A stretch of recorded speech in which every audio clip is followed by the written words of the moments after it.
Hi friends, பாருங்கள் 4:30 நாங்கள் வாசலில் கோலம் போட்டு வாசல் தொளிச்சு கோலம் போட்டு விளக்கு வச்சாச்சு. பாருங்கள், இது போல் தான் பூ போட்டு விளக்கு வைக்கணும். எனக்கு சாமந்தி பூ தான் கிடச்சிது, அதனால் நான் சாமந்தி பூ போட்டு விளக்கு வச்சுருக்கேன்.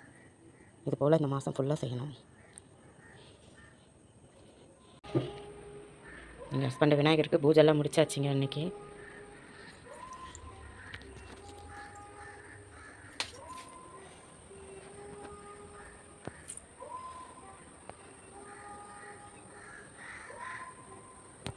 நாங்கள் எப்பவும் டெய்லியும் இது போல் தான் வாசலில் கோலம் போட்டு டெய்லியுமே எப்போவுமே விளக்கு வைப்போம்.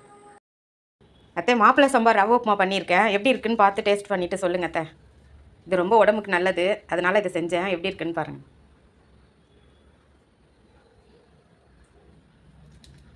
சூப்பராக இருக்குமா? தேங்க்ஸ் அத்தை.